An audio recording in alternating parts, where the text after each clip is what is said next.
c'est parti. Ok. Alors, après des péripéties pour arriver à faire ce live, on y est arrivé, Baruch Hashem. Nous sommes aujourd'hui pour parler quelque chose qui n'est pas forcément très sympathique et à la fois sympathique. Ça veut dire quoi? Ça veut dire que, comme vous le savez, nous sommes en guerre en Israël. Les jeunes femmes, les familles, les hommes, l'économie, tout le monde ressent cette guerre et ce n'est pas facile. Et moi qui parle souvent d'intimité, j'ai eu un certain nombre de questions sur qu'est-ce qui se passe quand on est en guerre et qu'on doit avoir de l'intimité, qu'on doit aller au mikvé. J'ai avec moi le Rav Seror et sa femme, Baruch Hashem, Elisheva, c'est ça? Voilà. Vous connaissez déjà le Rav Seror, il est le rabbin de la communauté francophone à Tel Aviv, Toldot Yitzhak. Et il va vous dire vous-même, parce que je sais qu'il est Dayan, mais c'est un nom compliqué après. Il est Dayan de...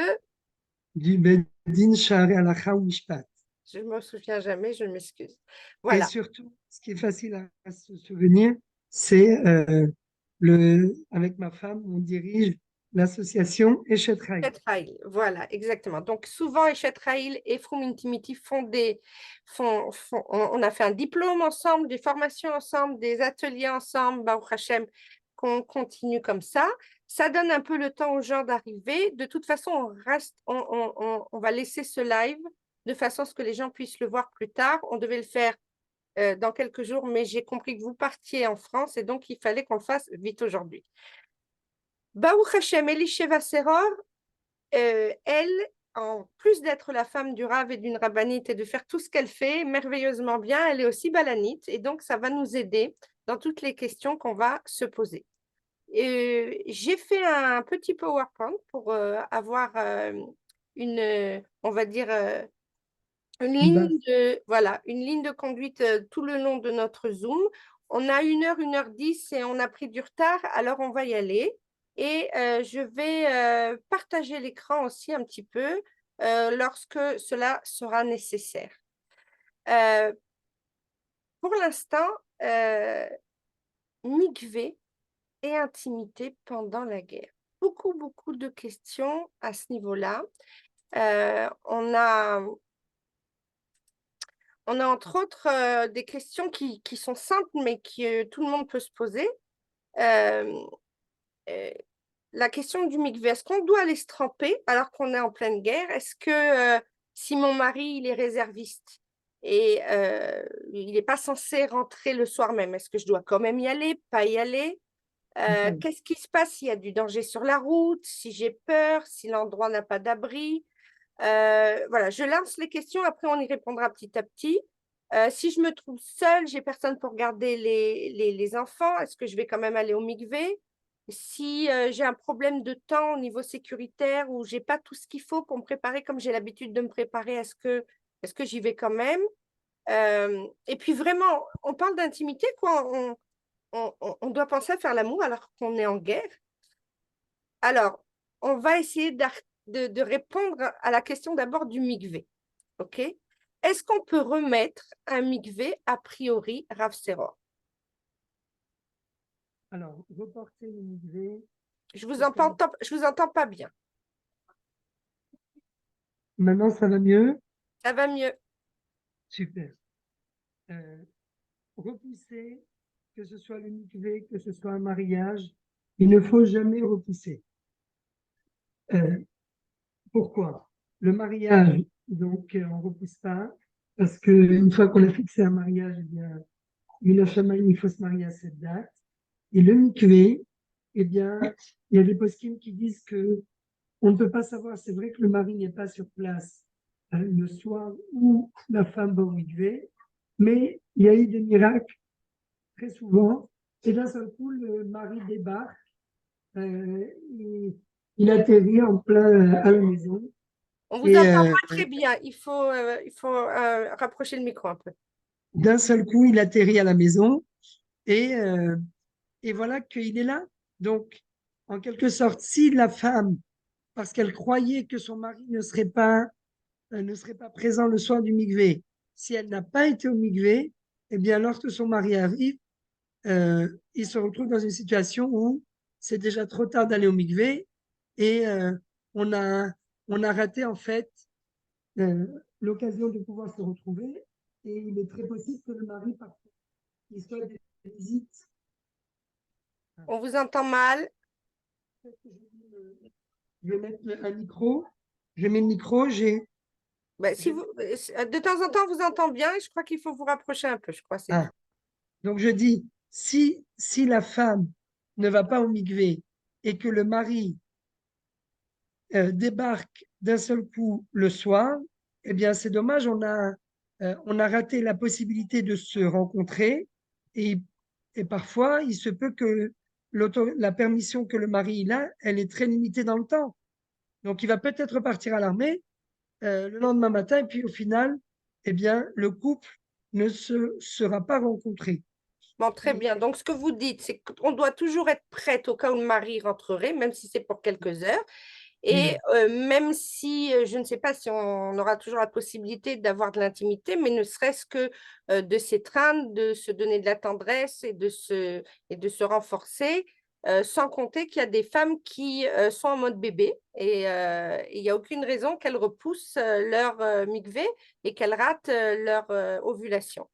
alors il Euh, y a juste une chose par contre, dans le cas où la femme euh, va au mikvé puis elle ne sait pas si son mari va arriver et qu'elle voit qu'il n'est toujours pas là, alors il y a une médecin, un conseil de dormir ou avec un talit ou avec avec un couteau, on m'a dit. voilà, pour protéger la femme, pour ne pas qu'elle se mette en danger.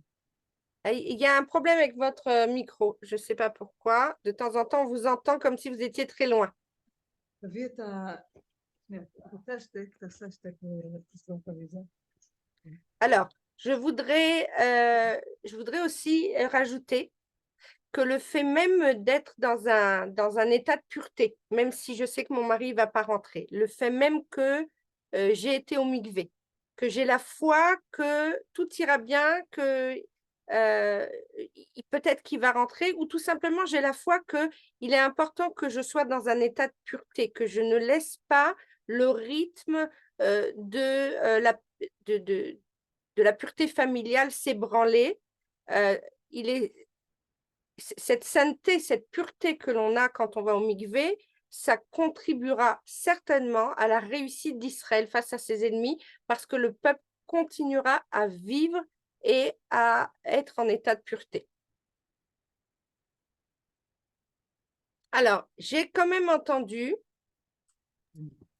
que dans des cas exceptionnels, vraiment exceptionnels, a posteriori, s'il y a l'accord des deux membres du couple, et même si c'est vraiment fortement déconseillé, dans des cas exceptionnels, c'est possible de remettre le mikvé. Oui, tout à fait. Ça D'accord. peut, c'est possible quand, admettons que la femme, elle n'est pas le temps, elle soit en déplacement, c'est une habitante du Sud, elle est arrivée à Tel Aviv, elle ne sait pas où se trouve le milieu, il n'y a aucun problème. D'accord. Si, Mais c'est si vraiment déconseillé. C'est exceptionnel, vraiment dans des cas exceptionnels. voilà. D'accord. Je voudrais parler maintenant des difficultés, et ça peut-être aussi, Elisheva va pouvoir nous aider. La question, c'est les difficultés techniques. Je suis arrivée dans un endroit, j'ai l'habitude normalement de me faire des super euh, pédicures, manicures, je m'enlève tous les poils et tout, et je vois que j'ai pas tout ce qu'il faut, et je suis pressée, etc. Euh, Qu'est-ce qui se passe? Qu'est-ce qui se passe?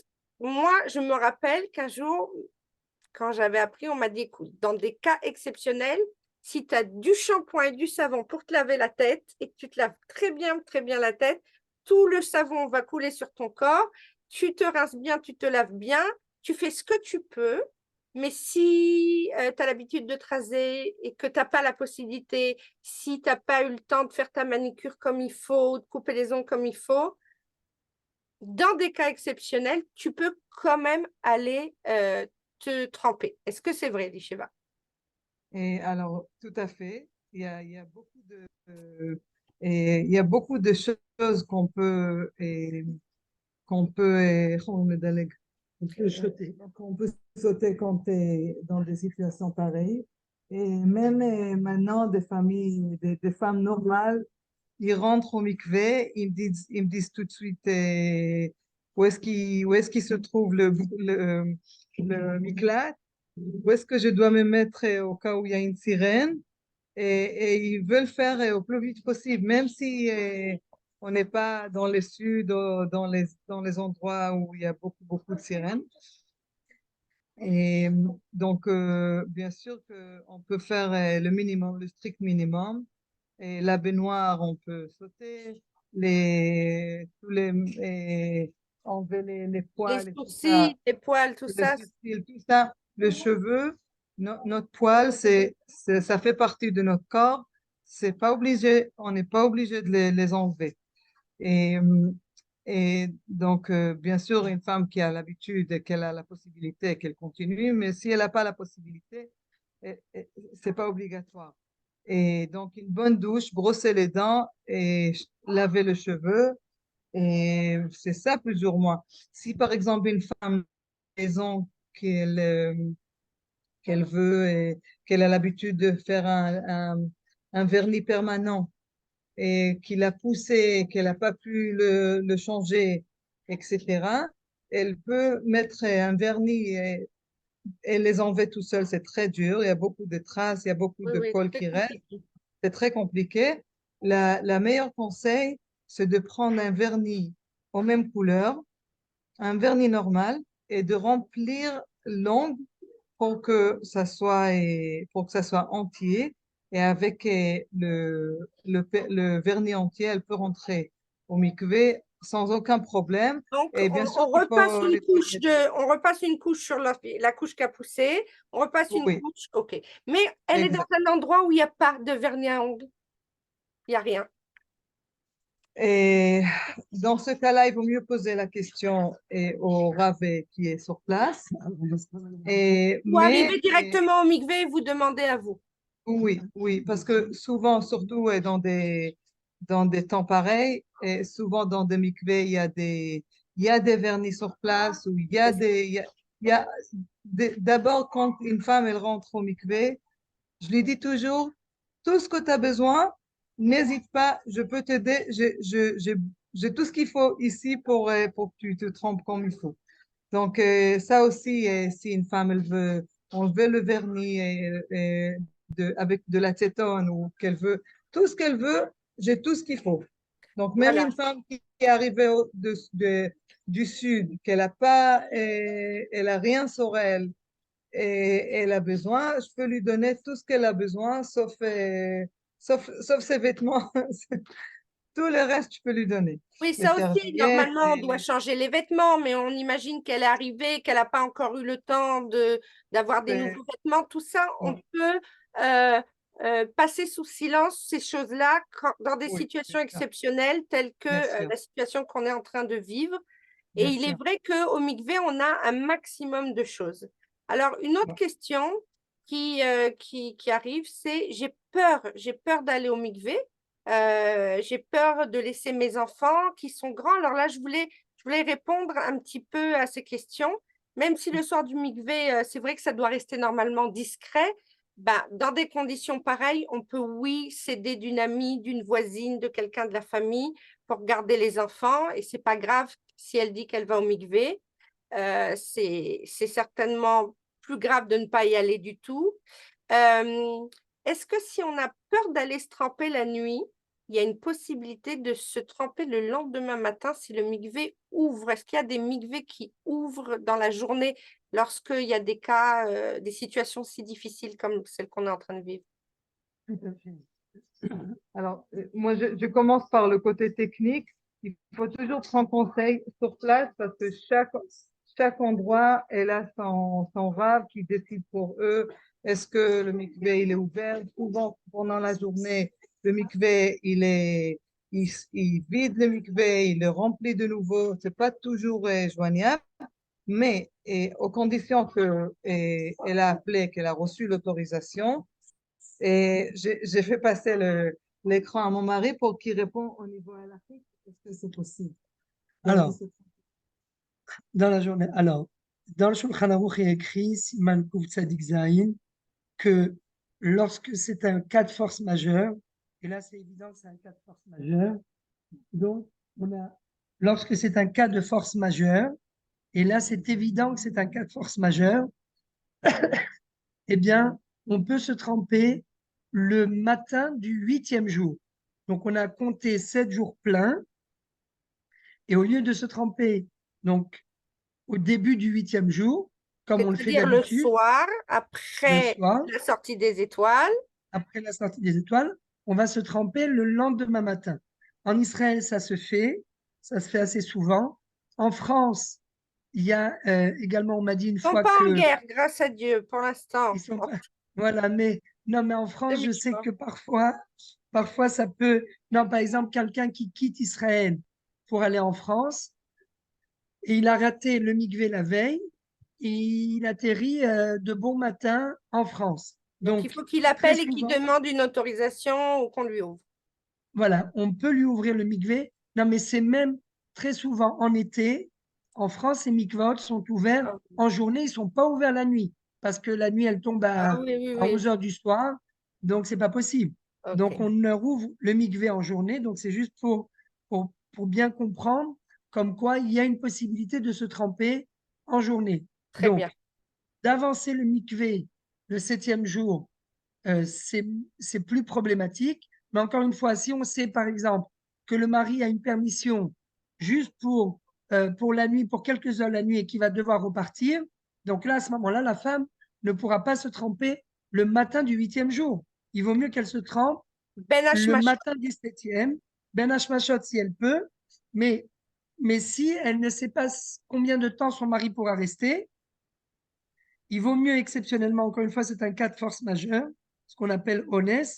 Alors là, elle aura le droit de se tremper dans l'après-midi du 7e jour, à condition qu'elle ne se retrouve pas avec son mari en huis clos jusqu'à la sortie des étoiles du 8e jour.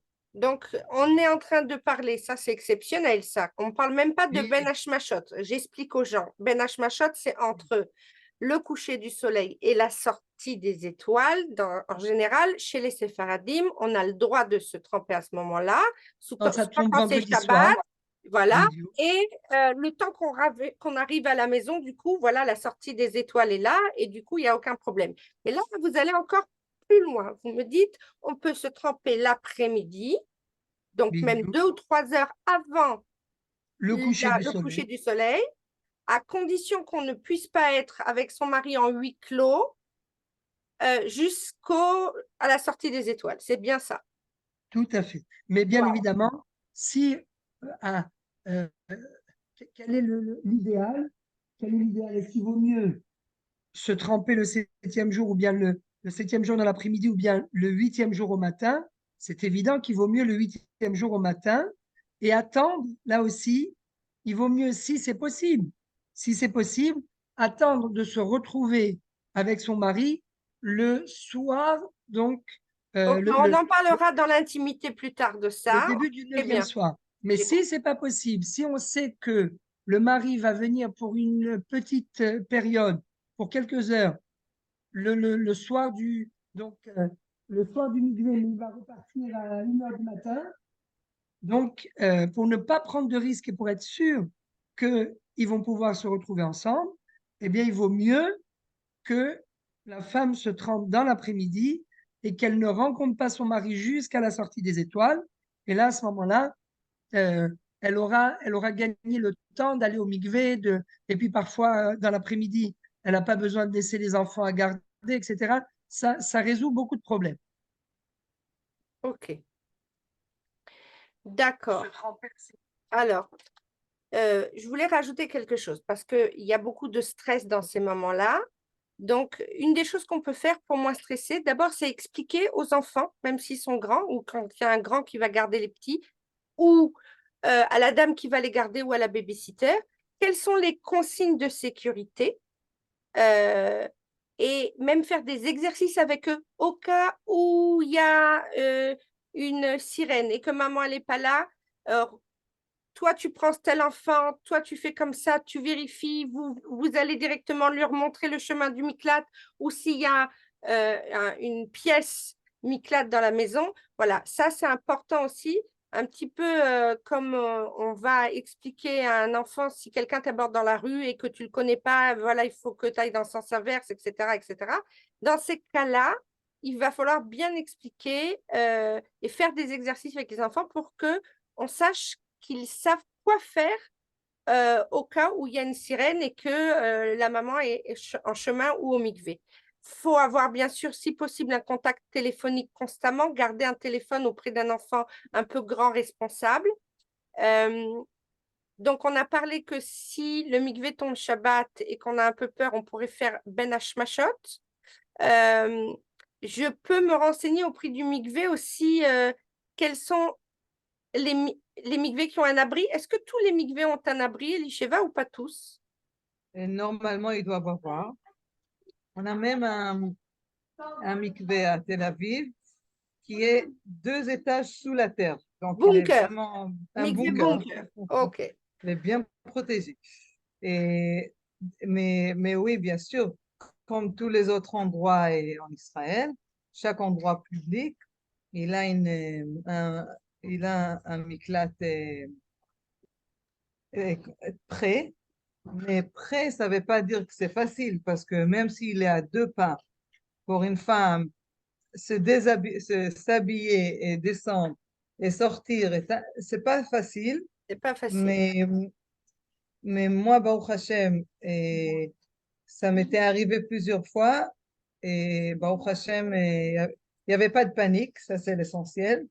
Et même une femme, c'était toujours, même quand il y avait une femme à côté de moi, c'était toujours une femme qui vient de rentrer ou qui vient de sortir. Il n'y avait jamais un cas qu'une femme, elle devait vite se OK. couvrir pour aller se cacher. Combien de temps vous avez pour aller dans le mamad? On a 1 minute et demie. On a Comme nous. 1 minute et demie. Mais voilà, mais les gens qui sont en arrière, ils ont 15 secondes. Waouh, ça Ouais. c'est vraiment cool. Donc, c'est pas évident, hein. C'est pas Alors évident. ça aussi, parce qu'il y a la question, bien sûr, les gens qui posent la question, est-ce que quand on sait que on est limité dans le temps, est-ce qu'on a le temps de se retrouver ensemble? Euh, Est-ce qu'on peut vraiment, parce que si jamais le Vous parlez couple de se retrouve l'intimité? de l'intimité, Alors, on va Pourquoi pas? on va en parler plus tard. Je ne veux pas mélanger D'accord. tout, j'ai un CDR, mais on en parlera. En revanche, est-ce que si, par exemple, j'ai l'habitude de faire 7 fois, je me trompe 7 fois, est-ce que là, je Ah pourrais oui. faire qu'une fois pour Ouais, faire vite? bien sûr. Bien Ok, sûr. d'accord, super. Et il faut savoir aussi, il y a une femme qui est venue au mikvé accompagnée et je croyais que c'est une kala. Elle m'a dit non, je suis pas kala, mais j'ai peur. C'est pour ça qu'elle est venue accompagner, justement. Et elle m'a dit que son mari, est à l'armée et qu'elle sait que peut-être qu'elle devrait pas venir. Elle savait pas est-ce qu'elle doit venir quand même ou pas.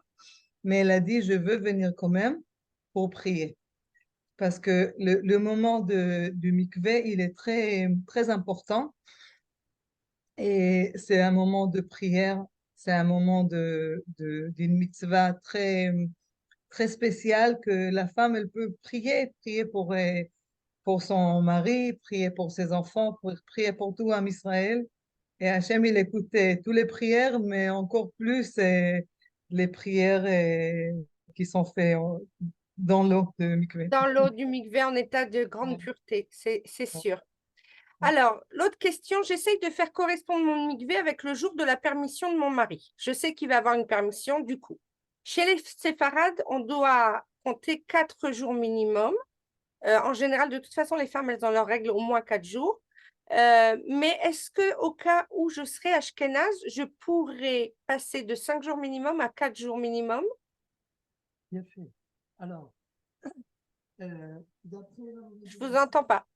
d'après le Rav Ovadia Yosef, étant donné que nous sommes en Israël, et qu'en Israël, le Maradéatra, le décisionnaire d'Eretz Israël, c'est Rabbi Yosef Karo, eh bien, même un Ashkénaze pourrait adopter le minag, la coutume de Rabbi Yosef Karo du Shulchan Aruch.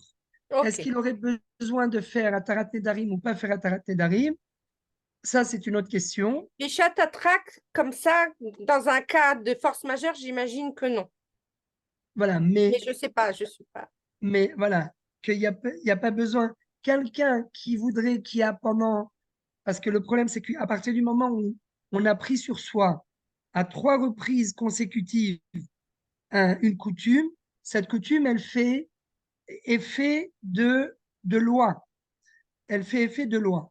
Et donc, à partir du moment où c'est un digne, si on veut annuler ce digne, il faut une atarat nedarim. Ça, c'est en règle générale, en temps normal. Mais là, Ça, je c'est un temps sais que mon normal. Mais mari là, va avoir une permission. Et je veux essayer de faire oui. en sorte que j'ai mon mikvé pour les 2 jours où il soit là. Alors, Mais est-ce que donc, dans c'est ces pas. cas-là, Donc, exceptionnellement, là, il n'y aura pas besoin de atarat nedarim voilà. parce qu'il peut s'appuyer. Maintenant, en réalité, vous dites 4 jours, mais c'est possible que même pour les Sfaradim, la question se pose. Si je sais que Alors, bien évidemment, encore une fois, les 7 jours de purification, on ne peut pas y Je ne peux toucher. pas y toucher. Impossible. Impossible. Mais, mais les jours de, les jours de Nida, les jours de règle, eh bien, eux, on peut, dans un cas de force majeure, les réduire à 3 jours. On peut les réduire à 3 jours exceptionnellement. Ok. Comment on fait pour les réduire à 3 jours? Si c'est possible. Mais il faut, encore une fois, il faut adopter une marche à suivre. Mais tout ça parce que on sait que mon mari, il va arriver à telle Je vais date. avoir que Donc, 24 heures et que je suis censée voilà. aller. Et je risque de Il n'y a rater que le la. soir. Il n'y a que cette soirée-là. Après ça, il ne repart pas encore 2 semaines. Donc, peut-être que d'ici là, la femme, de nouveau, peut-être que d'ici que son mari revienne, la femme sera peut-être de nouveau nida. Et donc, elle sera interdite. Donc, dans ce cas-là, dans le cas où le couple n'était pas ensemble avant le début des règles, admettons que le mari était, donc c'est très souvent le cas, il est en milouim, le couple ne s'est pas retrouvé ensemble durant les 24 heures qui ont précédé la venue des règles, eh bien, à partir de ce moment-là, on peut, dès qu'il y a une tâche, à partir du moment où la tâche apparaît, on peut commencer à faire le compte des 3 jours. Et donc, même d'après les Sfaradim, même d'après les Ashkenazim, et à plus forte raison d'après les Sfaradim. Et donc, au final, on compte 3 jours, parce qu'il faut un minimum de 3 jours, c'est ce qu'on appelle Poletet Shechvat Zera. Que le zéra qui a été à l'intérieur du corps de la femme meure et ne soit plus viable. Et si Bichlal, il n'y a pas eu de rapprochement les jours avant, alors à partir de ce moment-là, il n'y a plus aucun problème. Ok, Donc, à ce moment-là, il n'y a plus aucun problème. Et donc, maintenant, ce qu'il faudra faire, c'est que, bien évidemment, il faudra essayer de faire une vérification interne. Donc, après, bien avoir lavé à l'intérieur. Ça veut ok. dire que c'est pas de la triche, c'est pas de la triche, on est en cas de force majeure. Le sectara, vous voulez dire? Puis, donc, le FSEC Tahara, bien lavé avant, et tout de suite après avoir bien lavé, faire un FSEC Tahara. Ça marche pas une première fois, le premier On peut le FSEC a faire plusieurs échoué, fois. Et on l'abdika, le on fait n'est pas plusieurs fois. obligé on n'est pas obligé de la faire trop compliquée, on peut la faire toute simple, l'abdika. De Pas, façon, pas trop même de compliquée. façon un peu, euh, comment dire, de Légère, façon légère. Voilà, on n'est pas obligé de faire c'est ça. profondément. Voilà. Même Après, on en met des superficie, culottes de couleur. On fait la première sous-vêtements de couleur. vérification et la dernière. Et entre-temps, on ne regarde pas. Voilà, et peut-être aussi la quatrième, mais en tout cas, à chaque fois, avant de faire une vérification, il faut bien laver à l'intérieur pour être sûr que, pour mettre toutes les chances de notre côté, pour que le D'accord. sectara Ça, c'est au réussisse. niveau du F-Sectara. Une fois qu'on a réussi à le faire, on fera le lendemain, on lave et on fait la première bdika, la première Vidéo, vérification. On mettra que des culottes noires, des draps de couleur. sous-vêtements Et noirs. quand on va aux toilettes, on ne regarde pas ni le papier de toilette, ni à l'intérieur des culottes. Et même, Et d'après le Macron Poa, on pourra, avant de s'essuyer, attendre et compter. il faudra, c'est Il pas seulement faudra. qu'on pourra, Ah, il faudra attendre 10 secondes. Pourquoi? Parce que, et ça, de toute façon, moi, je même croyais que par c'était plus. 10 secondes, ça suffit. 10 secondes, ça suffit, on Ok. compte jusqu'à 10. Pourquoi? Parce que de cette façon-là, même si dans le cas où, après, une fois que l'écoulement de l'urine s'est arrêté, la femme s'essuie et elle trouve sur le papier toilette, elle trouve une tache de sang. Si elle n'a pas attendu les 10 secondes, eh bien, on rentre dans un doute. Peut-être que l'écoulement l'écoulement de l'urine a frappé la sensation de l'écoulement de sang. Et donc là, à ce moment-là, quand on voit une tache sur du papier toilette, on rentre dans une problématique où il y a peut-être un doute comme quoi, au final, cette tache a été accompagnée d'une sensation d'écoulement. Alors que si on attend 10 secondes entre la fin de l'écoulement de l'urine et le moment où on s'essuie, eh bien, même si on trouve une tache sur le papier toilette, On c'est fait comme si considéré ça comme une n'existait pas. tache sans aucune sensation d'écoulement. Ok. Et une Donc, tache sans aucune sensation d'écoulement, ça ne rend pas impur, ça ne ok. disqualifie pas, ça nous oblige pas à reprendre le compte depuis le début. Donc, c'est pour ça Super. qu'il faut toujours compter jusqu'à 10 entre la Très, fin très du moment important. d'écoulement de l'urine et le moment où on s'essuie. Alors, bien entendu, quand on veut faire correspondre son mikvé avec le jour de la permission de son mari et qu'on a la possibilité, si on n'est pas en mode bébé, de prendre, par exemple, la pilule en continu ou de prendre quelque chose qui va arrêter les règles comme, comment ça s'appelle, Cerazette.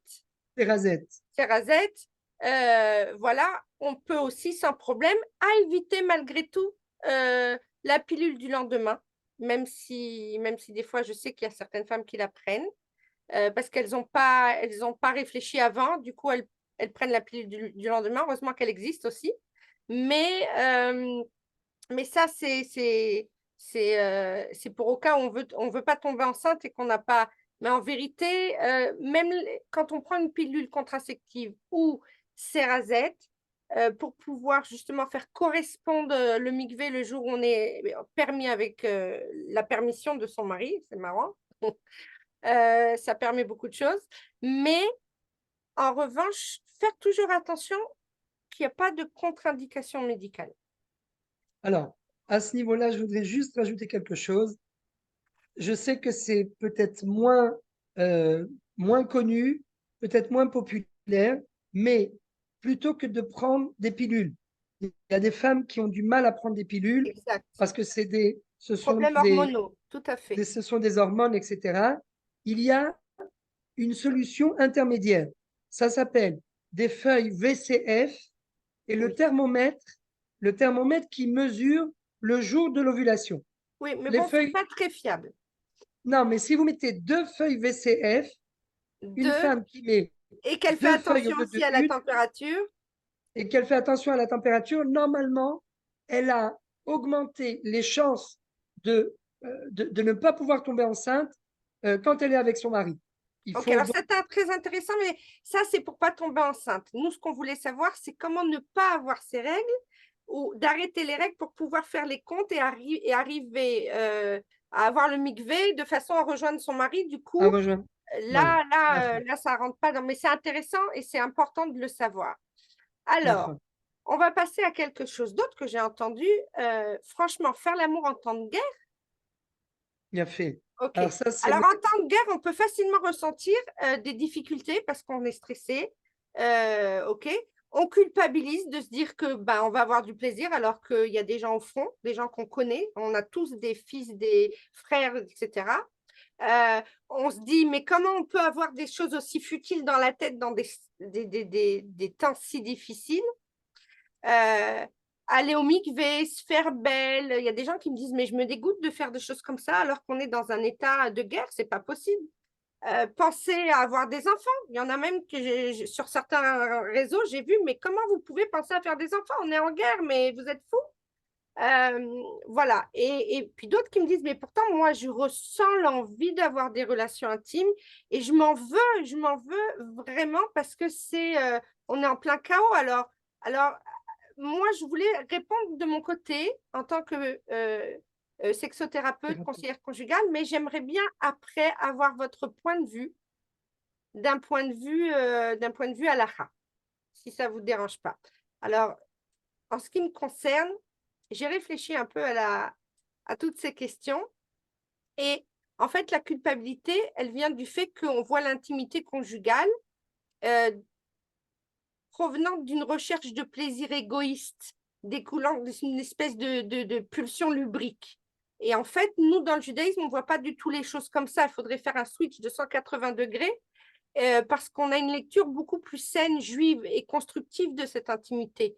Pour nous, l'intimité, ça va nous apporter personnellement, mais aussi ça va nourrir le nous, le Adam Arishon qui va se recréer du corps à cœur et du cœur à corps. Et l'influence de nos pensées qui est de je suis là pour toi, je suis là avec toi dans ces moments difficiles, on se ressource l'un l'autre grâce à cet acte d'intimité.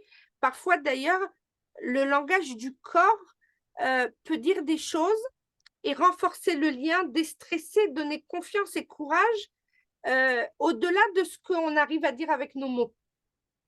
Le langage du corps, parfois, est plus parlant. C'est un peu bizarre de dire comme ça, mais et des fois, parce qu'on n'a pas les mots, où on a une espèce de freeze comme ça, parce qu'en ce moment, on vit des choses vraiment très difficiles. Alors, souvent, ce que je dis, moi, j'aime bien le terme faire l'amour parce que c'est fabriquer de l'amour.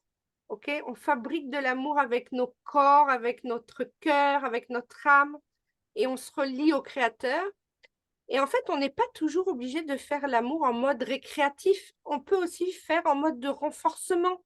Je suis là pour toi, de confiance, de lien d'espoir, d'avenir. C'est un moment, je dirais, de lumière parmi les ténèbres. Et il faut absolument garder cette sainteté, l'union intime telle que le conçoit en tout cas le judaïsme. C'est le sommet de la sainteté, c'est être le réceptacle de la shrina, c'est être en lien encore plus fort avec Akadosh Baruch Hu. Et je pense que la guerre qu'on a, c'est une guerre physique, matérielle, mais c'est aussi une guerre psychologique. Et pour moi, il est important qu'on doit être les guerriers de la vie. Am Israël Chai. Dieu, c'est la vie, c'est aussi le Chai, c'est le nom de Dieu. Et, euh, et on doit être dans la vie, dans toutes ses facettes, quand on est dans l'intimité, quand on est avec les autres, quand on est dans notre peuple, on est dans nos voisins, en priant, dans toutes les facettes, psychologiques, intimes aussi, et avoir, à mon avis, avoir une vie intime, euh, même en pleine guerre, ça va contribuer positivement à l'équilibre du couple, qui lui-même va avoir une lumière qui va s'imposer autour de lui et qui va faire écho et qui va renforcer en fin de compte tout le Ham Israël, et même pas seulement eux-mêmes. Rester dans la lumière et dans la sainteté, c'est à mon avis une bénédiction pour le couple et pour le peuple d'Israël. Et ça fera venir, euh, à mon avis, le réceptacle de beaucoup de brachot qui vont nous aider à, quelque part, à gagner cette guerre, pas seulement dans le physique, dans le matériel, mais aussi dans le spirituel. Et d'un point de vue de la halakha, est-ce que c'est vrai? On peut avoir des enfants, on peut avoir du plaisir dans une relation intime, je dirais pas récréatif, mais de se retrouver, d'être l'un avec l'autre, c'est possible? Bien fait. Alors d'abord, je voudrais renforcer ce que vous avez dit.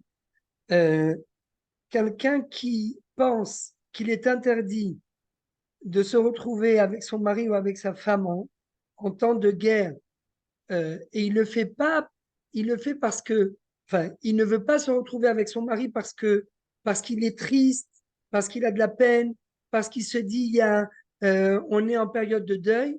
Eh bien, quelque part, ça veut dire que en temps normal, la raison pour laquelle il se retrouve avec son mari, c'est pour lui, par égoïsme, comme vous l'avez dit. Mais chez le peuple juif, ce n'est pas la relation intime, ce n'est pas que pour soi-même. C'est pour créer de la vie, comme vous l'avez dit. D'ailleurs, d'après les Mekoubalim, euh, un couple qui a des enfants, eh bien, peut avoir des pensées pour prier au moment de l'union entre eux, pour que Akadosh Baruch Hu envoie des enfants à des couples qui n'en ont pas. Donc, ça veut dire que, Je savais pas, donc, c'est ça veut, magnifique. oui, donc, ça veut dire que c'est pas que pour nous. On n'est pas là que pour nous. On est pouvoir penser. Ah, il y a des gens qui vont vous dire, oui, mais comment on peut penser à implorer Hachem au moment de l'union pour que des couples puissent avoir des enfants. Mais justement, il faut s'élever au-delà de la relation personnelle. Ce n'est pas Égoïste. qu'une relation personnelle égoïste, on fait rentrer Akadosh Baruch Hu au sein de cette relation. Donc ça, déjà, c'est un premier point. Maintenant, deuxième point, c'est vrai que dans les textes, les textes font allusion à, euh, à ce qui est écrit dans le traité de Ta'anit à la On page vous 11. entend plus. Dans Ah, le voilà. traité de Ta'anit à la page 11a, là-bas, il y a écrit que en temps de famine, eh bien, il faut s'abstenir de se retrouver en couple. Il faut s'abstenir de se retrouver en intimité. Pourquoi? On apprend ça de Yosef, puisque Yosef, il a eu ses enfants. Rappelez-vous, il y a eu 7 ans d'abondance et 7 ans de famine. Mais dans la Torah, il est écrit que les enfants que Yosef a eus, il les a eus pendant les 7 ans d'abondance. Donc ça laisse sous-entendre que pendant les 7 ans de la famine, eh bien, Yosef s'est séparé de sa femme. Alors, la question est de savoir, est-ce que on peut assimiler la guerre à la famine ou pas? Ok. Et le Réma vient et nous dit, en temps de famine, étant donné que c'est un, c'est un malheur qui frappe tout le peuple, eh bien, de la même façon que en temps de famine, il faut s'abstenir d'avoir des relations avec son mari ou sa femme, eh bien, il en est de même pour tout problème, pour tout malheur, chas shalom, qui pourrait s'abattre sur le Ham Israël. C'est comme ça que le Mishnah Berurah interprète le Réma dans le Siman Resh Mem 240. C'est quand on retourne les lettres, ça veut dire mar. Mar, Oui. mar c'est l'amertume. On va même- Donc, dans le Siman Mar, aussi il fait là-bas, le Réma donc, nous dit qu'il parle de la famine et le Mishnah Berurah nous dit il en est de même pour tout cas de malheur. Entre autres, par exemple, la guerre. Maintenant, la question est de savoir cette, euh, est-ce que cet avis est retenu par tout le monde? Alors, on nous dit déjà dans la Guémara, ça dépend. S'il s'agit de quelqu'un, pour revenir à ce que vous disiez tout à l'heure, un couple qui n'a pas encore d'enfant, qui n'a pas encore accompli la mitzvah de procréer, la mitzvah de Péria Vérivia, c'est Qui serait évident, un garçon, une fille ou deux garçons, deux filles? un garçon et une fille. Un D'accord. garçon et une fille. Mais quelqu'un, un couple jeune, un jeune couple qui n'aurait pas encore accompli la mitzvah de procréer, donc pour lui, c'est évident qu'il n'est pas inclus dans cette interdiction, d'après le Talmud. Deuxième restriction, le soir du mikvé. Le soir du mikvé, c'est une mitzvah. Donc, quelqu'un, un couple euh, euh, dont le mikvé arrive le soir en pleine guerre, eh bien, c'est évident qu'il y a une mitzvah particulière et on ne peut pas annuler cette mitzvah à cause de la guerre. Donc déjà, de là, on voit que la situation de deuil qui frappe le peuple ne peut pas venir sur le compte de la mitzvah du mikvé. De la mitzvah de Et la après, vie. De la la mitzvah mitzvah, de la vie. Cependant, on va faire on va essayer d'être clair. La mitzvah d'être ensemble, elle existe même si on n'est pas en mode bébé. On est bien d'accord. alors justement, maintenant, donc ça, on a d'abord parlé des cas où c'est évident, même d'après le Réma, c'est évident parce que il y a une mitzvah en quelque sorte qui annule l'interdiction de se retrouver ensemble euh, en temps de famine. Mais la question, c'est de savoir est-ce que la guerre, est-ce qu'on peut assimiler la situation de la guerre à la situation de la famine. Et ça, d'après le Mishnah Berurah, d'après les décisionnaires ashkénazes, eh bien, eux, ils disent que oui, mais d'après les décisionnaires, pas seulement séfarades, même d'après le Tzitz Eliezer, eh bien, la guerre n'est pas une situation De famine. de famine. C'est pas une situation de famine. Non, Et donc, quand on voit nos enfants qui nous disent jusqu'à maintenant on a grossi, tellement on nous a emmené des cartons de bouffe, de manger, on peut pas, et, c'est pas une situation de famine, vraiment. C'est une situation Bidiouk, stressante, mais pas de famine. mais pas de famine. Et d'où le Tzitz Eliezer rapporte sa preuve de David Amelech et de Yehoshua. Rappelez-vous, David Amelech, Uriah Achiti est rentré de la guerre pour une permission, et David Amelech donc lui a dit non mais vas-y, il lui a dit non, David Amelech lui a dit vas-y reste ici, et Uriah Achiti il a dit non, moi je veux aller combattre avec tout le monde, je ne peux pas laisser mes soldats sur le front sans les accompagner. Et donc Uriah Achiti est reparti sur le front, et David Amelech pendant ce temps-là, bon, il s'est retrouvé avec Bathsheba, mais de là, le Tzitz Eliezer rapporte comme preuve, voilà la preuve, toute l'armée de David était sur le front, et David Amelech, alors c'est un peu paradoxal, mais ça vient quelque part exempter et purifier David de toute C'est-à-dire, accusation. c'est une mitzvah tellement importante que Elle elle, repousse. voilà, elle repousse même pas l'obligation complètement d'être avec ses armées, mais en tout cas pour le soir du mikvé ou pour avoir des Voilà. enfants ou pour Alors, même maintenant, de là, donc, qu'est-ce qu'on voit? Donc, déjà, on a ramené une preuve comme quoi, en période de guerre, il n'y a pas d'interdiction, pas comme le Mishnah Berurah a compris dans les paroles du Réma, qui assimile la situation de guerre à une situation de famine. Non, d'après le Tzitz Eliezer et plusieurs décisionnaires séfarades, ce sont deux cas totalement différents. Il ne faut pas assimiler la guerre à la famine. Et donc, en temps de guerre, bien que il y ait a priori un malheur qui touche une grande partie de la population, eh bien, premièrement, ça ne touche pas toute la population. Et deuxièmement, on ne sait pas combien de temps ça va prendre. Vous vous rendez compte si ça prend 6 mois et que pendant oui, six oui, mois, bien sûr. tout le monde se sépare, c'est pas possible. Donc, ça, c'est la première chose. Ce n'est pas limité dans le temps. Et donc, tant que c'est pas limité dans le temps, eh bien, on ne peut pas interdire. Ceux qui veulent, alors là, oui, le Tzitz Eliezer dit, certains décisionnaires disent, ceux qui veulent s'abstenir, mais uniquement dans le cas où ils sont sûrs qu'il n'y aura pas d'accident et qu'il n'y aura pas Que de les deux soient semences consentement de Bélève Chalem, parce que vidéo, si ça vient blesser un des deux, donc ça ne marche un pas. des deux, donc ça Dans ces vidéo, cas-là, de façon exceptionnelle. Alors, de façon exceptionnelle, là, on pourra s'abstenir. d'accord. Il nous reste pas beaucoup de temps. Alors, je voudrais poser une question coquine. En période de guerre, on peut s'arranger un peu avec la halakha au niveau intime? Ça Au veut dire niveau, à au quel niveau niveau? intime. Alors, parce que j'ai eu des questions comme ça.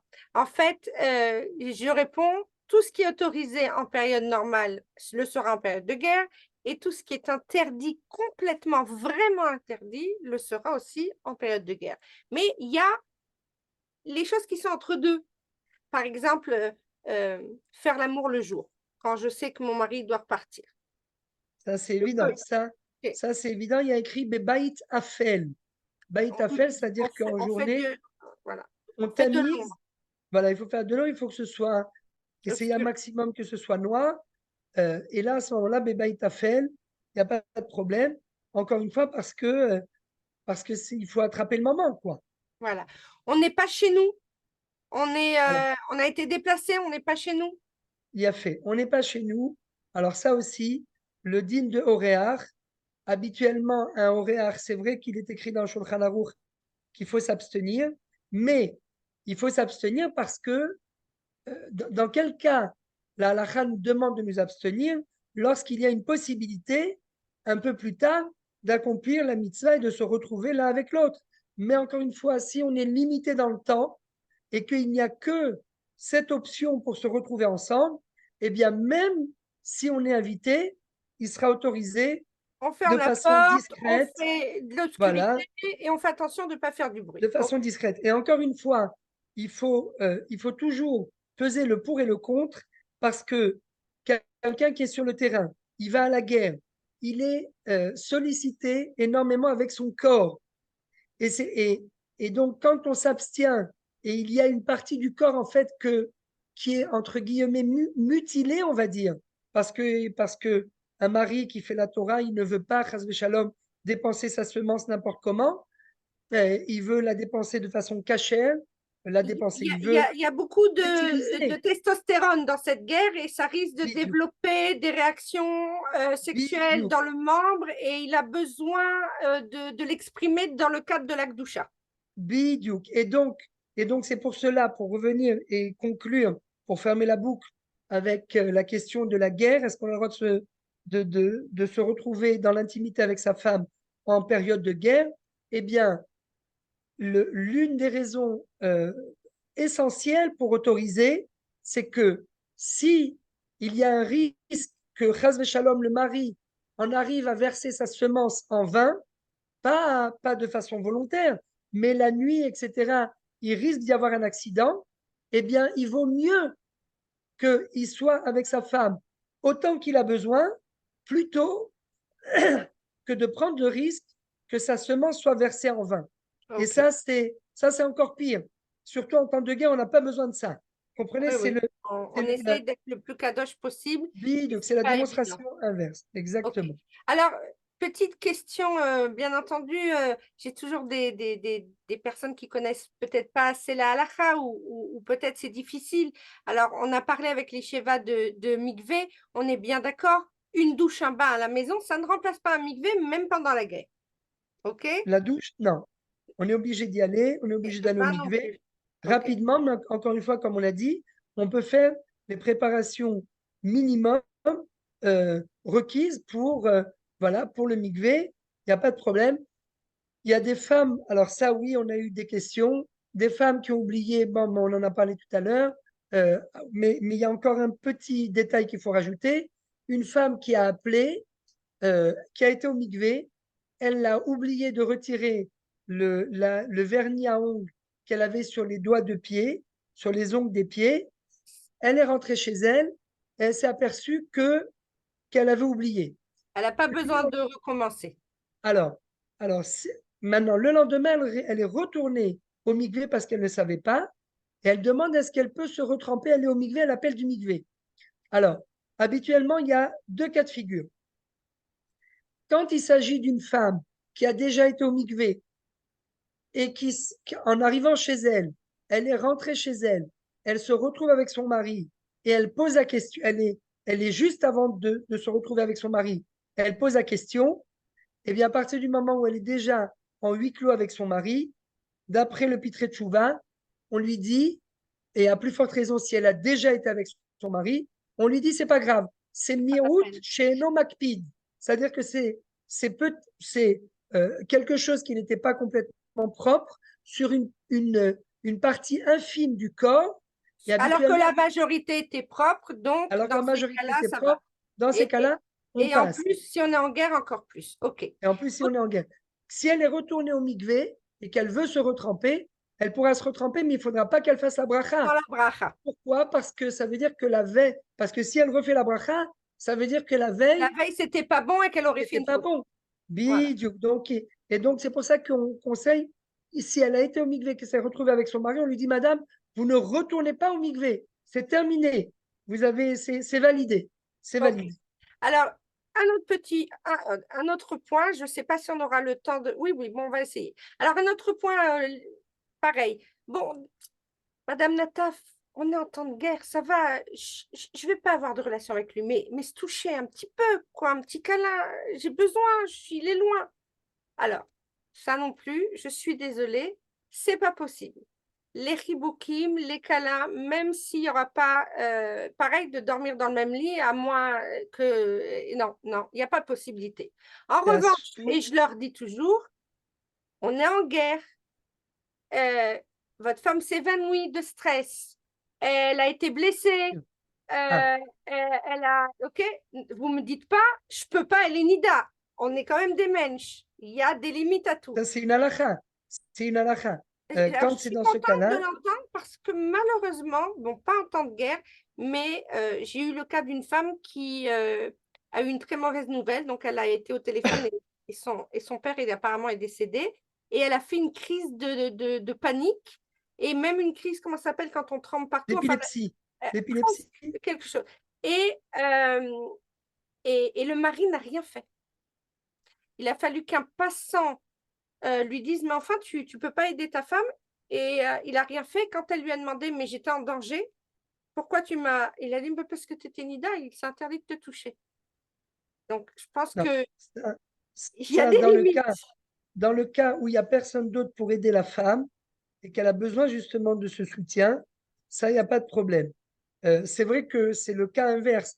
Quand le mari ne se sent pas bien, la femme, il n'y a pas de problème qu'elle le soutienne, ça d'après tout le Exact, monde, parce exact. que, euh, parce que Parce qu'on n'a pas peur qu'elle profite de la situation. voilà. Mais quand c'est le contraire, le mari, c'est toujours Mipne Hergel Avera, c'est le mari qu'il faut toujours freiner. Le mari, il est toujours open. D'accord, mais on est Maintenant, tout seul dans le Miklat, à l'intérieur. ah, Quelqu'un a alors, été blessé. Il faut prendre un enfant dans les bras rapidement. On va pas faire d'abord tu me poses sur le lit, après je le prends alors que tu n'as que 15 secondes pour courir. OK? On- Bidouk, Bidouk, dans ce cas-là, ça c'est évident. Mais vous venez de soulever un autre problème, une question aussi qu'on m'a posée.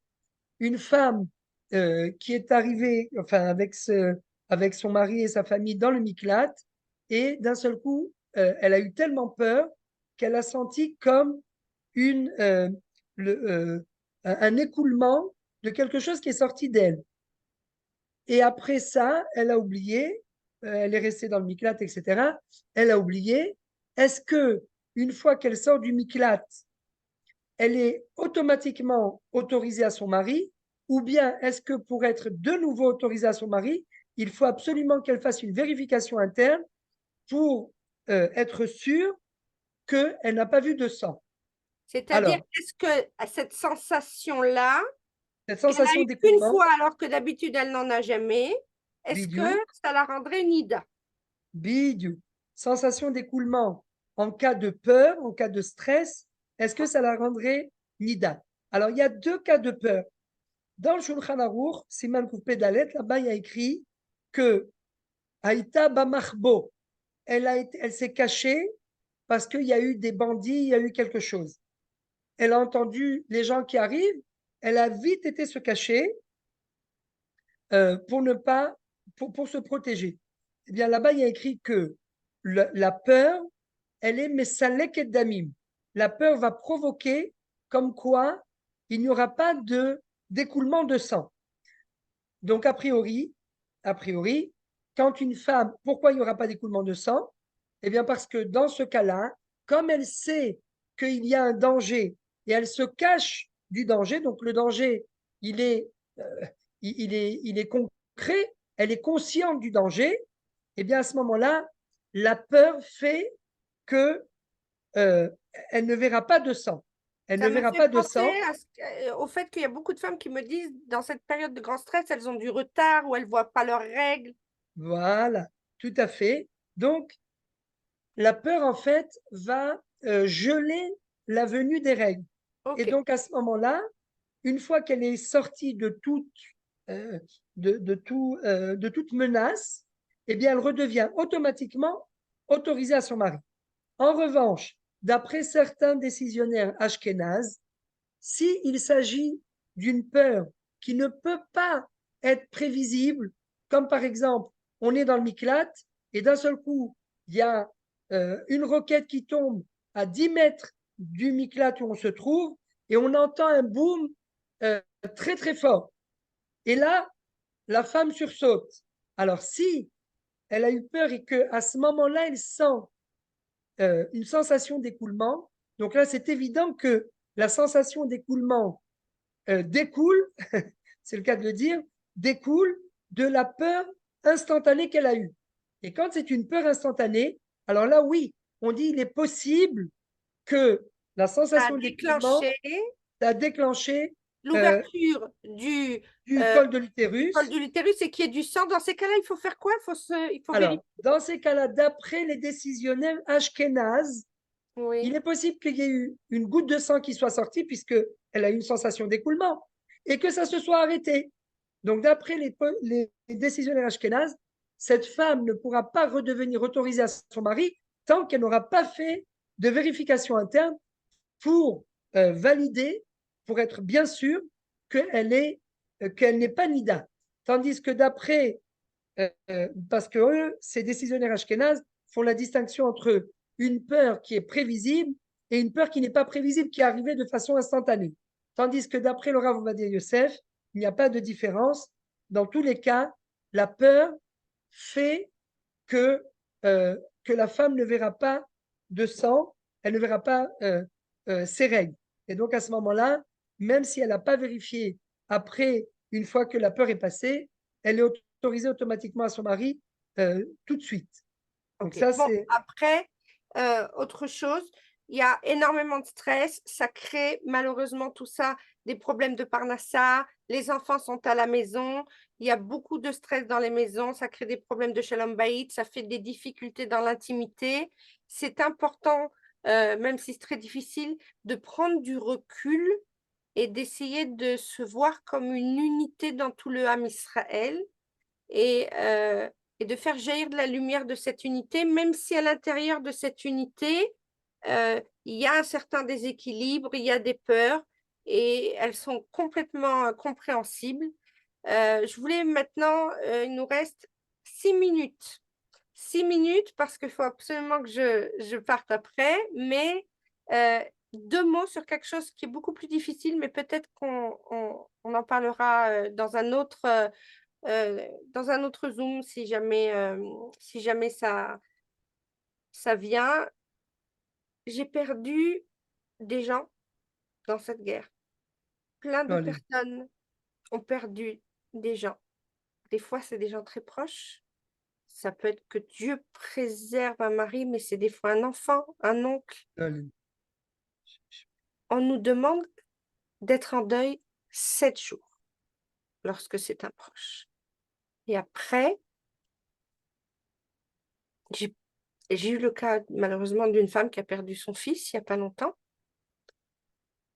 Après les 7 jours, elle m'a appelée, elle m'a dit, Sophie, comment tu veux que je retrouve une intimité? C'est impensable.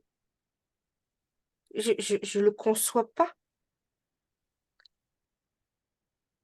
Et pourtant, si la Torah elle nous demande de nous abstenir juste pendant 7 jours, c'est qu'il semble qu'il y ait une importance à reprendre le cours de sa vie et aussi petit à petit, bien sûr, pas de façon trop brutale, mais aussi cette intimité. Il est certainement aussi, c'est certainement vécu certainement différemment du côté de l'homme ou de la femme. Et d'ailleurs, pas forcément celui qu'on croit. Je connais des hommes qui se sont éteints et qui n'ont pas continué de vivre après la perte d'un être cher. Comment on retrouve de l'intimité lorsque on a, on a des gens autour de nous qui tombent? Alors, déjà, moi aussi, je voudrais vous associer à une question qui m'a été posée. Lo alenu velo alechem, que Dieu préserve une femme qui était justement en plein milieu du compte des 7 jours de purification et qui d'un seul coup a appris la perte d'un être cher. Donc bien évidemment, elle n'était pas du tout, elle a complètement abandonné le compte, elle a fait les 7 jours de deuil et à la fin des 7 jours de deuil, la question qui se pose, est-ce que maintenant elle doit recompter encore 7 jours, bien, Ou est-ce que ou c'était bien est-ce comme qu'elle une peut... pause? C'était comme une pause. Voilà, c'était comme une pause. Et maintenant, à la fin des 7 jours de deuil, eh bien, il suffira simplement qu'elle fasse une vérification interne et que le soir de la fin de la Shiva, le Allénou, eh bien, qu'elle puisse aller se tremper pour être avec son mari. Alors, c'est fou là parce aussi il y a la loi et il y a l'esprit qui a du mal à accepter à accepter. chez Mishman. Alors, je voudrais d'abord répondre sur le plan de la halakha et après, plus sur le plan de la pensée. Sur le plan de la halakha, eh bien, il y a deux réponses. En fait, il y a deux éléments de réponse qui permettent d'autoriser à la femme d'aller se tremper à la fin de la Shiva sans avoir besoin de recompter encore 7 jours de purification. Pourquoi? Premièrement, d'après le Rav Ovadia Yosef, il y a ce qu'on appelle la Cheskat Tahara. C'est-à-dire qu'à partir du moment où la femme, et ça c'est une loi essentielle pour énormément de questions dans le domaine de la Nida, à partir du moment où la femme a opéré le Efsek Tahara, eh bien, d'après certains décisionnaires, et c'est comme ça que le Rav Ovadia Yosef tranche, la femme, il y a une présomption sur la femme comme quoi elle est pure. D'après certains décisionnaires ashkénazes, avant que la femme puisse détenir la présomption comme quoi elle est pure, il faut qu'elle passe d'abord au mikvé. Avant le mikvé, elle n'a aucune présomption. La preuve, c'est que il faut compter 7 jours de purification jusqu'à ce qu'elle puisse statuer sur son état corporel et dire je suis pur. Mais avant le mikvé, eh bien, elle n'a pas encore cette présomption de pureté. Eh bien, d'après les décisionnaires séfarades, à partir du moment où elle a fait un Hefsek Tahara et le Hefsek Tahara est sorti propre, eh bien, à partir de ce moment-là, elle a une présomption comme quoi elle est pure, ce qu'on appelle Cheskat Tahara. Okay. Et donc, de ce fait, ça c'est un premier élément de réponse. Et deuxième élément de réponse, donc elle a commencé 2 jours de purification, mais après elle a complètement laissé tomber, ou même 3 jours, 4 jours, elle a complètement oublié les 7 jours de purification et elle est entrée dans les 7 jours de deuil. Eh bien là, on dira que si elle sait, étant donné que pendant ces 7 jours, elle sait, à chaque fois qu'elle s'est essuyée, elle n'a pas vu de sang sur le papier toilette, eh bien, Bedi Avad, a posteriori, on peut comptabiliser l'essuyage comme une vérification. De la même façon qu'on a dit. Même la dernière. Alors, la dernière, non. La Okay. dernière, il faudra, à la fin de la Shiva, on va lui dire, Madame, ce soir, vous étiez, elle va poser la question, comme ça a été le cas. Comme vous avez déjà compté, vous êtes à 10 jours depuis la fin de vos règles. 10 jours, 11 jours, 12 jours. Donc, bien que, et c'est ça le chidouche, bien que la femme elle ait perdu de son esprit le décompte des 7 jours, eh bien, il n'y a pas besoin de refaire ni le Hefsek Tahara, ni compter 7 jours de purification. Elle va faire une vérification le dernier jour du deuil, et à ce moment-là, elle pourra le soir même aller se tremper. Alors, pour répondre à votre question, Shlomo Amelech nous dit malheureusement, la kol zman ve'et ne kol chefetz tachat hashamayim. Il y a un temps pour tout, ça c'est une première chose. Et chez l'oneda, que Dieu nous préserve de toutes choses pareilles, mais bechol derachecha daehu. Il faut essayer de rechercher Akadosh Baruch Hu dans chaque situation. Ça veut dire quoi le rechercher dans chaque situation? Ça veut dire que Zman Milchama ve Zman Shalom. Quand c'est le temps pour faire la guerre, Akadosh Baruch Hu ne veut pas que on se croise les bras et qu'on dise bon allez venez maintenant on essaye de faire la paix. Non, c'est une mitzvah de continuer la guerre. C'est une mitzvah de venger le sang des victimes qui a été versé. Ce sang qui a été versé des victimes, on a la possibilité d'accomplir une mitzvah qu'on ne peut pas accomplir en temps normal. Pendant des années, on n'a pas pu accomplir cette mitzvah. Eh bien là, oui, il y a une mitzvah de venger le sang. C'est une milchemet mitzvah. C'est une guerre qui nous est ordonnée par Akadosh Baruch Hu pour rejeter le mal dans le monde, le mal de ce Hamas, et donc la kol zman ve'et et kol chefetz tachat hashamayim bechol derachecha daehu. quand c'est le moment d'être sur le front, Akadosh Baruch Hu ne veut pas qu'on soit à la maison. Mais quand on reçoit une permission et que c'est le moment de rentrer à la maison, eh bien, Akadosh Baruch Hu ne veut pas qu'on soit sur le front. Il veut qu'on soit à la maison. Et quand c'est le moment, malheureusement, chez l'Oneda, de se séparer, de marquer un break pour se recueillir avec le souvenir voilà, de la Shiva, eh bien, c'est le temps. Mais après ça, eh bien, c'est le temps de se relier à la vie. C'est le temps de se relier à la vie.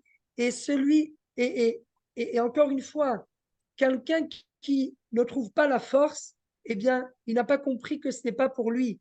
Il n'a pas compris que la Torah, elle vient, elle descend dans les moindres détails. Elle nous dit quel lacet il faut. Il faut lacer d'abord le lacet de la chaussure de droite, le lacet de la chaussure de gauche. Alors si Akadosh Baruch Hu vient dans les moindres détails, à plus forte raison que quand il s'agit de donner la vie, Akadosh Baruch Hu veut qu'on donne la vie, veut qu'on se retrouve dans l'intimité. Il veut qu'on se console justement à travers cette union, à travers ce rapprochement. Et il ne veut surtout pas qu'on continue le deuil chez l'Oneda parce que c'est très dur. Mais c'est quelque part être au service d'Akadosh Baruch Hu. C'est très, très dur chez l'Oneda. C'est pour ça qu'on ne juge pas. Si quelqu'un ne se sent vraiment pas capable, eh bien, il faudra faire un travail. Un peu plus doucement, mais il faudra qu'il reste dans cette direction-là.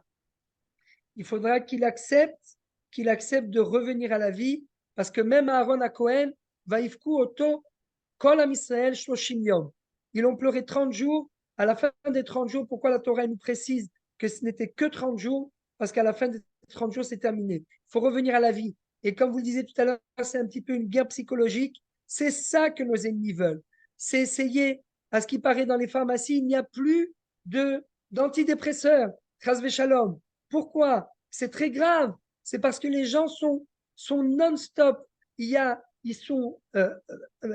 sont pollués par les médias, par la oui, il ne faut peur. absolument pas regarder ça aussi pour être tranquille pour son intimité, pour sa famille, pour ses enfants. Ne regardez pas la télévision du matin jusqu'au soir. Une fois, regardez ce qu'il y a écrit une fois par jour. Ça suffit. Largement suffit. La guerre se portera très bien même sans nous.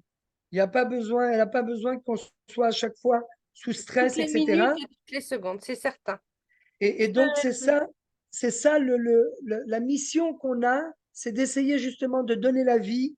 Rester dans la lumière et de faire cette lumière dans la plus grande obscurité qu'on est en train de traverser. De traverser. On a été touché vraiment par cette obscurité et c'est le but de chaque être au sein de son couple, mais aussi de tout le Ham Israël.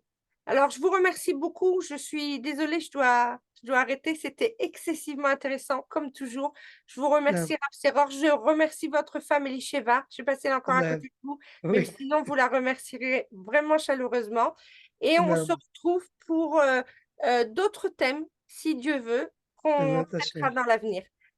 Amen. Je vous souhaite de continuer à faire la lumière autour de vous. Amen. Je nous souhaite qu'on puisse toujours faire la lumière autour de nous et que l'on se rencontre que dans des bonnes occasions. Amen. Toda rabba, Madame Nataf. Je vous en prie, au revoir. Au revoir. Au revoir.